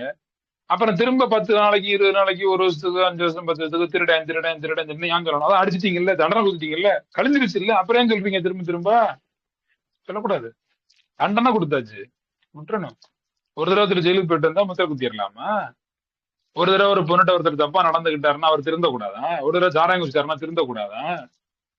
ஒரு பெண் தப்பா பேசிட்டாங்க, கெட்ட வார்த்தை பேசிட்டாங்க அப்படின்னா அவங்க திருந்த கூடாதா, மாறக்கூடாதா? இவ்வளவு அப்ப அகங்காரிப்பா அப்படின்னு எத்தனை பொண்ணுங்களுக்கு முத்திரை குத்துறீங்க? நியாயமா அது? ஜட்ஜ்மெண்ட் வைக்கிறீங்க. ஜட்ஜ்மெண்ட் வைக்கலன்னா, அப்ப ஜட்ஜ்மெண்ட் வைக்கிறது சரியில்லை அப்படின்னா என்ன செய்யலாம் அப்படின்னா, நீங்க ஜட்ஜ்மெண்ட் வைங்க, வைக்காம இருங்கிறது உங்களோட பிரியம். ஜட்ஜ்மெண்ட் வைக்காம இருந்தா நல்லா இருக்கும் அப்படின்னு நான் உங்களுக்கு சொல்லிட்டு இருக்கேன். இப்போ ஏன்னா ஜட்ஜ்மெண்ட் வைக்கிறதுனால உங்களுக்கு மைண்ட் ப்ரெஷர் ஆகுதோ அப்படின்னு எனக்கு ஒரு எண்ணம். எல்லார பத்தியும் ஒரு முடிவு பண்ணிட்டா யார்ட்டும் நீங்க சகஜமா பழக முடியலையோ அப்படிங்கிறது எனக்கு ஒரு எண்ணம். சரி, இப்ப ஜட்ஜ்மெண்ட் வைக்கலன்னா இப்ப எப்படி தாங்க வாழ்றது? ஒருத்தரை பாக்குறான், அவரு இதெல்லாம் தப்புன்றது தெரியுது, அப்புறம் அவர் தப்பானு நம்ம முடிவு பண்ணிக்க வேண்டியதானே? அப்பதானே நம்ம அவர்கிட்ட பழகாம இருக்கலாம். அப்ப என்ன செய்யலாம் அப்படின்னா, ஜட்ஜ்மெண்ட்டுக்கு மேல ஒருத்தர் மேல ஒப்பீனியன் வைக்கலாம். அவர் இன்னைக்கு தவறு செய்யறாரு, அவர் மாறலாம், மாறாமலும் போகலாம். அவர் தப்பானவர் தான், போன வருஷம் கோவப்பட்டாரு, இந்த வருஷம் கோவப்படலாம், கோவப்படாமலும் போகலாம். அவர் தான் தப்பு நிற்பாருன்னு நினைக்கிறேன். ஆனா பண்ணாம இருக்கவும் சான்ஸ் இருக்கு. இதுக்கு பேர்லாம் என்ன தெரியுங்களா? ஒப்பீனியன். ஜட்ஜ்மெண்ட் எல்லாம் நீங்க ஒப்பீனியனா கன்வெர்ட் பண்ணா உங்க மனசு லேசா இருக்கும்னு நான் நினைக்கிறேன். This is my opinion. இப்ப நீங்க ஜட்ஜ்மெண்டே வைக்க கூடாது அப்படின்னு நான் சொல்லல உங்ககிட்ட. வச்சாக்க அதுவே ஜட்ஜ்மெண்ட் ஆயிரும். நான் உங்களுக்கு என்ன சொல்றேன், ஜட்ஜ்மெண்ட் இல்லாம ஒப்பீனியனா உங்க லைஃபை நீங்க சேஞ்ச் பண்ணிக்கிட்டீங்கன்னா உங்க லைஃப் நல்லா இருக்கும்னு நான் நினைக்கிறேன். நல்லா இருக்க வாய்ப்பு இருக்கு, அதை நீங்க பயன்படுத்திக்கங்க. கணவர் குடிக்கிறாரா, திருந்தலாம், திருந்தாமலும் போகலாம். டெய்லி நைட்டு வீட்டுக்கு புரிஞ்சா ரொம்ப வரலாம், இன்னைக்கு குடிச்சுதான் வருவான்னு நீங்க முடிவு எடுத்துட்டு உட்காந்து இருந்தீங்கன்னா அவர் குடிச்சிட்டு வரும்போதெல்லாம் உங்களுக்கு பிரச்சனை. அப்படிங்கிறதையும் தாண்டி இப்ப பாருங்க, நேற்று நைட்டு புருஷன் 7 மணிக்கு குடிச்சிட்டு வந்தார், காலைல கிளம்பி வேலைக்கு போயிட்டாரு. நீங்க இப்ப காலைல 7 மணில இருந்து ஒரு மனைவியா காலைல 7 மணில இருந்து என் புருஷன் இன்னைக்கும் குடிச்சிட்டு தான் வருவான் அப்படின்னு முடிவெடுத்தீங்கன்னா நைட்டு 7 மணி வரைக்கும் உங்களுக்கு மன போராட்டம். 7 மணிக்கும் குடிச்சிட்டு தான் வர போறாரு, அது வரைக்கும் போராட்டம். இப்ப ஒப்பீனியன், என் புருஷன் நேற்று நைட்டு குடிச்சாரு, இன்னைக்கு குடிக்கலாம், குடிக்காமனு வரலாம். கடவுளே, என் புருஷன் என்னமோ குடிக்காம இருக்கணும், இன்னைக்கு நைட்டு குடிக்காம வந்தா எப்படி இருக்கும்? குடிக்கலாம், குடிக்காம கூட வரலாம். இப்படி ஒப்பீனியன் வச்சா சாயந்தரம் 7 மணிக்கு ஒரு குடிச்சு தான் வரப்போறாரு. 7 மணிக்கு குடிச்சிட்டு வந்தாலும் அந்த அவர் வார வரைக்கும் நமக்கு நிம்மதி இருக்கும். ஏன்னா நம்ம தான் வந்து ஜட்ஜ்மெண்ட் வைக்கலையே, ஒப்பீனியன் வச்சுமே. குடிக்கலாம், குடிக்காமலும் இருக்கலாம், குடிக்காம இருந்தா நல்லது அப்படின்னு சாமியை கும்பிட்டு இருக்கோம்ல, நமக்கு இப்ப ஹாப்பியா இருப்போம். ஒப்பீனியன் வைக்கும் போது நமக்கு ஹாப்பி இருக்கும், ஜட்ஜ்மெண்ட் வைக்கும் போது நம்ம ஹாப்பி சுத்தமா சுவாகா போயிடும். அதனால ஜட்ஜ்மெண்ட்ல இருந்து ஒப்பீனியனா கன்வெர்ட் ஆனீங்கன்னா நீங்க எல்லாரும் நல்லா இருக்கலாம் அப்படின்னு நான் உங்களுக்கு சொல்லுகிறேன். நீங்கள் உங்களுடைய மனநிலையில் இதை எந்த வகையில் புரிந்து கொண்டீர்களோ அந்த வகையில் நீங்கள் வைத்துக் கொள்ளுங்கள். ஜட்ஜ்மெண்டை விட ஒப்பீனியன் மிக மிக நல்லது என்பது என்னுடைய ஒப்பீனியன். ஏன்னா மனிதர்கள் மாற்றத்துக்கு உட்பட்டவர்கள், மனிதர்கள் மாற பிறந்தவர்கள், அன்னாடம் கற்றுக்கொள்கிறார்கள். அன்றாடம் அவர்களுக்கு புதிய புதிய கருத்துக்கள் கிடைக்கிறது. திரைப்படம் பார்த்து கற்றுக்கொள்கிறார்கள், படித்து கற்றுக்கொள்கிறார்கள், அறிஞர்களுடைய பேச்சிலே கற்றுக்கொள்கிறார்கள், சொந்த வாழ்க்கை அனுபவத்திலே கற்றுக்கொள்கிறார்கள். மக்கள் கற்றுக்கொண்டேதான் இருக்கிறார்கள். அதனால மனிதர்கள் கற்பதற்கு பிறந்தவர்கள். யாராவது உங்களிடம் பிழை செய்தால், யாராவது உங்களிடம் தவறாக நடந்து கொண்டால், யாராவது உங்களுக்கு துரோகம் செய்தால், அவர் வாழ்க்கையில் இன்னும் நிறைய கற்கவில்லை, அவர் வாழ்க்கையிலே அனுபவ பாடங்கள் பட்டவில்லை, அவருக்கு இன்னும் அறிவு அதிகமாக சேரவில்லை என்பதை நீங்கள் முன்முடிவு எடுத்து நீங்கள் உங்களுக்குள் ஒரு ஆலோசனையை சொல்லி உங்களுடைய மனசை நீங்க அப்படி அப்படி சேஞ்ச் பண்ணீங்கன்னா உங்க மனசு எப்பயும் ஹாப்பியா இருக்கும். அறிவு கட்டவனே, அறிவு இல்ல ஏன் அந்த அப்படி நடந்துக்கிற அப்படின்னு கேட்கறத விட, ஆமா அவனுக்கு அறிவு இல்லை, அவன் அறிவு கட்டவன் தான், அறிவு பத்தாதவன் தான் அப்படின்னு நாமளே மனசுல நினைச்சு சரி அப்படின்ட்டு விட்டுற வேண்டியதுதான். இதுக்கு ஏன் போட்டு மைண்டை போட்டு குழப்பிக்கிட்டு இருக்கணும்? லைஃப் ரொம்ப ஈஸியானதுங்க. நம்ம வாழ்ற வாழ்க்கை, அந்த வாழ்க்கையை நம்ம எப்படி கொண்டுட்டு போறோம், ஹவு டு டிரைவ், அவ்வளவுதான். உங்ககிட்ட காரை கொடுத்தாச்சு, ஆக்சிடென்ட்லயும் வண்டி ஓட்டலாம், நீங்க ஆக்சிடென்ட் இல்லாமலும் வண்டி ஓட்டலாம், அவ்வளவுதான். ரொம்ப சிம்பிள். நீங்க ஆக்சிடென்ட்லயும் வண்டி ஓட்டலாம், ஆக்சிடென்ட் இல்லாமலும் வண்டி ஓட்டலாம். கரெக்டா ரூல்ஸை ஃபாலோ பண்ணி போனீங்கன்னா ஆக்சிடென்ட் இல்லாம போய் சேஃப்டியா நீங்க உங்க பயணத்துல சேர முடியும். வாழ்க்கைங்கிற வாகனத்தை ரூல்ஸ் வச்சு ஓட்டுங்க, அவ்வளவுதானே. இப்ப இன்னொரு நல்ல ஒரு விஷயம் என்ன அப்படின்னா, இன்னொரு நல்ல விஷயம், சில பேர் நினைக்கிறோம் என்னாலதான் எல்லா காரியமும் முடியுதுன்னு. என்னாலதான் எல்லா காரியமும் முடியுதுங்கிறவங்களுக்கு தான் திமிரு, ஆணவம், கொழுப்பு, அகங்காரம், அந்த பல கெட்ட குணங்கள் வந்து சேர்ந்துக்கும். அந்த பல கெட்ட குணங்களை மாத்துறதுக்கு நான் இப்ப ஒரு வழி சொல்றேன் பாருங்க. இப்போ இந்த கார் உதாரணத்தை எடுப்போமே. உங்ககிட்ட ஒரு கார் கொடுத்தாச்சு, ரோட்ல போங்கன்னு டிரைவ் பண்ணுங்கன்னு சொல்லியாச்சு, மதுரையில இருந்து சென்னை போயிட்டு வாங்கன்னு சொல்லியாச்சு, மதுரையில இருந்து சென்னைக்கு போயாச்சு, நீங்க சென்னையில இருந்து திரும்ப மதுரைக்கு வேலையை முடிச்சுட்டு வந்தாச்சு. இப்ப நீங்க கார் ஓட்டிட்டு போயிட்டு சேஃப்டியா வந்துட்டீங்க. இதுக்கு காரணம் உங்களோட டிரைவிங் ஸ்கில்லா அல்லது உங்க எதிர நீங்க ரோட்ல போகும்போது ஆப்போசிட்ல வந்தாங்கல்ல, அவங்களும் டிரைவிங்க ஸ்கில்லா வச்சு, அவங்களும் நல்ல ஸ்கில்ல டிரைவிங் பண்ணி, உங்க ஆப்போசிட்ல வர்றவங்களும் நல்ல விதமா போனதுனாலதான் நீங்க ஆக்சிடென்ட் இல்லாம போக முடிஞ்சா, இல்ல உங்க திறமையினால மட்டும்தான் போக முடிஞ்சான்னு இப்படி ஒரு கேள்வி கேட்டா, என்னைய கேட்டா நான் நிச்சயமா சொல்லுவேன், என் திறமையால மட்டும் நான் போய் பாதுகாப்பா வரல, ஆப்போசிட்ல ரோட்ல மத்தவங்க எல்லாம் வந்தாங்கல்ல, அவங்களுடைய அவங்களுடைய பயணத்தினாலையும் அவங்க சரியா போனதுனாலதான் நான் சேஃப்டியா வந்தேன். இப்ப நான் வந்து சரியா டிராவல் பண்றது என் கண்ட்ரோல்ல இருக்கு. ரோட்ல போற மத்தவங்க வாகனம் ஓட்டுறதெல்லாம் என் கண்ட்ரோல்ல இல்ல, அது அவங்கவங்க கண்ட்ரோல்ல இருக்கு. அப்ப அவங்கவங்க கண்ட்ரோல்ல இருக்கும்போது அவங்கவங்க கண்ட்ரோல் இருக்கிறத எல்லாரும் சரியா செஞ்சாங்க அப்படின்னா அதைத்தான் தெய்வ செயல்னு சொல்லுவோம். பியாண்ட், அறிவுக்கு அப்பால். என் திறமையால் அனைத்தும் நடந்ததுன்னா ஆணவம். என் திறமையால் நடந்தது, என் திறமையாலதான் போய் வந்தேன், இறைவனுடைய சக்தியும் சேர்ந்து இருந்ததுனாலதான் என்னால சரியா வர முடிஞ்சு, இல்லைன்னா முடியாது. இப்படி நினைச்சோம்னு வச்சுக்கோங்க, மனசு ஹாப்பியா இருக்கும், மனசு ஃப்ரீயா இருக்கும். என்னால மட்டும் நடக்கல, எதிர வந்தவங்களாலையும் தான் நான் நல்லபடியா போயிட்டு வந்தேன். அப்ப நான் எதிர வந்தவங்களையும் சரியா எனக்கு அனுப்பி வச்சு, ரோட்டை ஃப்ரீ பண்ணி வச்சு, எனக்கு திறமையும் கொடுத்து, டிரைவிங் ஸ்கில்லும் கொடுத்து, காரும் கொடுத்து, அந்த ரோடு போட்டு கொடுத்து, எல்லாத்தையும் உருவாக்கி கொடுத்து யாரு? கடவுள் தான். எல்லாம் அவன் செயல் அப்படின்னு அப்படியே கடவுள்னு இப்படி மாத்தணும்னு வச்சுங்க. இப்படி யோசிச்சோம்னு வச்சுங்க, ஒரு ஒரு விஷயத்தையும் இப்ப நான் சொன்ன டாபிக்ல இப்படி யோசிச்சீங்க அப்படின்னா மைண்ட் எப்போதுமே தாமரப்பூ பூத்த மாதிரி இருக்காது. சூரியனை கண்டதும் பூத்த பூவை போல உங்களுடைய மனம் எப்போதும் நந்தவனமாக பூத்து குலுங்காத. இப்ப நான் சொன்ன மாதிரி யோசிச்சீங்கன்னா பாருங்க, வீட்டை பூட்டிட்டு 10 நாள் வெளியூர் போயிட்டு வீட்டுக்கு வரீங்க. வீட்டை பூட்டிட்டு 10 நாள் வெளியூர் போயிட்டு வீட்டுக்கு வரீங்க. உங்க வீடு பூட்டினது பூட்டினபடி இருக்கு, வச்சது வச்சபடி இருக்கு, யாரும் திருடன் வரல, எதுவும் இல்லை, நல்லா இருக்கு வீடு. வீட்டை திறக்கிறீங்க, உங்க வீடு நீங்க ஆஸ் யூசுவல் நீங்க பார்த்துக்கிட்டு இருக்கிறீங்க. உங்கள்ட்ட ஒரு கேள்வி, நீங்கள் பூட்டி வைத்த பூட்டு காரணத்தால், நீங்கள் பூட்டியதால் உங்கள் வீடு திருடப்படவில்லையா? ஒரு திருடன் வந்து திருடாத காரணத்தால் உங்கள் வீடு திருடப்படவில்லையா? என் கேள்விய மிக நுணுக்கமா யோசிங்க, நுணுக்கமா யோசிங்க. நீங்க பூட்டினதுனாலதான் உங்க வீடு சேஃப்டியா இருந்துச்சா? எந்த வீட்டுல அருமையான பூட்டு போட்டிருக்குமோ அதெல்லாம் உடைச்சு திருடுன எத்தனையோ பேர் இருக்காங்க. திருப்பூர்ல போலீஸ் எதுக்கவே இருக்கு. சொஸ்ஸாலு காசு, ஜொய்யாலு காசு எல்லாம் 10-15 வருஷம் இருக்கும். இரவு முழுக்க இருந்து உடைச்சு திருடிட்டு போனாங்க. லலிதா ஜுவல்லரி ஒரு 3-4 வருஷத்துக்கு முன்னாடி உள்ள புகுந்து திருடிட்டு போனாங்க.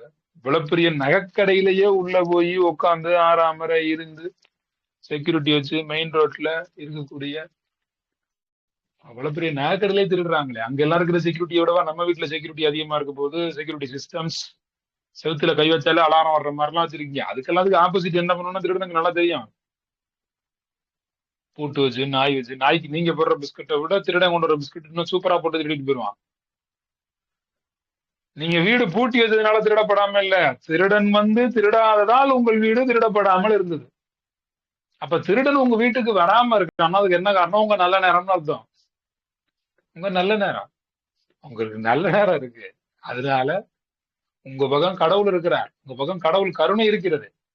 நீங்கள் கடவுளுக்கு அணுக்கமானவராக, கடவுளுக்கு நெருக்கமானவராக, கடவுளை அணுகக்கூடியவராக நீங்கள் இருக்கிறீர்கள். உங்களை அணுகக்கூடியவராக கடவுள் இருக்கிறார். நீங்க இருவருமே அண்ணுதல், அண்ணாமலையாக அணுக முடியாத அண்ணாவாக இல்லாமல் அணுகக்கூடிய அண்ணனாக, அண்ணியாக, அண்ணுதல் செய்யக்கூடிய அணுகக்கூடியவராக, அணுகுமுறை உள்ளவராக நீங்களும் கடவுளும் ஒன்றாக இணைந்து அணுகக்கூடிய நபராக நீங்கள் இருக்கக்கூடிய காரணத்தினால் நீங்களும் கடவுளை அணுகுகிறீர்கள், கடவுளும் உங்களை அணுகுகிறார். அணுகுதல் என்பது அங்கே சரியாக இருக்கிற காரணத்தினால் உங்கள் பக்கம் கடவுளினுடைய கருணையும், கடவுளுடைய அன்பும், கடவுளுடைய ஆசிகளும், கடவுள் உங்களோட இருக்கிற காரணத்தினால் உங்களுக்கு நல்ல நேரம் கண்டினியூவா இருந்துட்டே இருக்கு. அதனால யாரும் திருடல. இல்லைன்னா திட்டிட்டு போயிருப்பாங்க. நான் தான் எல்லாம் அப்படின்னா திமிரு, கொழுப்பு, ஆணவம், மனப்பிரச்சனை, கோளாறுகள் உருவாகத்தான் செய்யும். அதன் மூலமா நமக்கு உடம்பு பிரச்சனைகள் வரத்தான் செய்யும். நான் என்னங்க பண்ண, எல்லாம் அவன் செயல். இசைஞானி இளையராஜாட்ட போய் நீங்க எப்படி இவ்வளவு அழகா இசையமைக்கிறீங்க? நான் ஒண்ணும் கிடையாது, எல்லாம் அவன் செயல். சூப்பர் ஸ்டார்ட்ட போய் எப்படி உங்களால இவ்வளவு படங்கள் கிட்டு கொடுக்க முடியுது? எல்லாம் அவன் செயல். படத்தை நடிச்சு ரிலீஸ் பண்ற வரைக்கும் தான் என் வேலை, அதுக்கப்புறம் கடவுள் தான். வெற்றி எல்லாம் கடவுளோட கையில தான் இருக்கு அப்படிங்கிற இதெல்லாம் அவங்க சொல்லுவாங்க. பெரிய மனிதர்கள், வெற்றி பெற்றவர்கள் இதெல்லாம் அவர்கள் சொல்லுவார்கள். மிகச்சிறப்பாக மனமே மாமருந்து என்கிற தலைப்பிலே இன்றைக்கு நாம் பேசுவதற்கு கடவுள் வாய்ப்பு தந்திருக்கிறார். இந்த வாய்ப்பு தந்த ஐயா அவர்களுக்கு, அன்பே சிவம் அறக்கட்டளை பாலா ஐயா அவர்களுக்கும், இவ்வளவு நேரம் கருத்துக்களை கேட்ட உங்கள் அனைவருக்கும் நன்றியை தெரிவித்துக் கொள்கிறேன். அடுத்து நல்லதொரு தலைப்பிலே நாம் சந்திப்போம். இறைவனுக்கு நன்றி. மிக்க நன்றிகள் ஐயா. ஸோ ஐயா சொன்ன மாதிரி ரொம்ப நல்லா இருந்தது. டாபிக்ஸ் எல்லாமே ரொம்ப ஜட்ஜ்மெண்ட் இதெல்லாம் சொன்னீங்க, அதெல்லாம் ரொம்ப நல்லா இருந்ததுங்க ஐயா. ஸோ நாங்களாம் நேச்சுரலாவே அப்படிதான் பண்ண முடியுங்க. ஸோ ஜஸ்ட் ஜட்ஜ்மெண்ட் இல்லாம அந்த ஒப்பீனியன் வச்சா நல்லா இருக்கும். ஸோ அந்த மாதிரிலாம் நிறைய டாபிக்ஸ் வந்து இந்த மனமே மாமருந்து இந்த தலைப்புல ஒரு நல்ல விஷயம் வந்து நிறைய ஷேர் பண்ணிருக்கீங்க. மிக்க நன்றிகள் ஐயா. ஸோ யாருக்காவது கேள்விகள் இருந்தா இந்த கிளாஸ் சம்பந்தமா நீங்க கேட்டுக்கலாம். சந்திராமா, கேள்விக்கு பதில் சொல்ல இப்ப வாய்ப்பு இல்லைங்க, நான் அடுத்த மீட்டிங் இருக்கு. நான் அதான் ஏற்கனவே டைம் கொடுத்திருந்தேன், மக்கள் கேட்கல. ஓகேங்க ஐயா. சரிங்க ஐயா. சரிங்க, மிக்க நன்றிகள் ஐயா. வாழ்க வளமுடன் ஐயா. தேங்க்யூ. பாலா ஐயா அவர்களுக்கு நன்றி, அம்மா சங்கீதா அவர்களே நன்றி. தேங்க்யூ. மிகவும் சிறப்பாக இருந்தது ஐயா. நன்றி ஐயா. வாழ்க வளமுடன். சந்திராமா ஐயா கிளம்பிட்டாங்க. போயிட்டாங்களா? சரி, இதோ வந்துட்டு போனாங்க பாருங்க. ஓகே கேட்கறதுக்கு டைம் கொடுத்தாங்கல்ல, அப்ப பேசவே இல்லை நீங்க. சடனா கூப்பிட்டோம். ரெக்கார்டிங் ஆஃப் பண்ணிதான்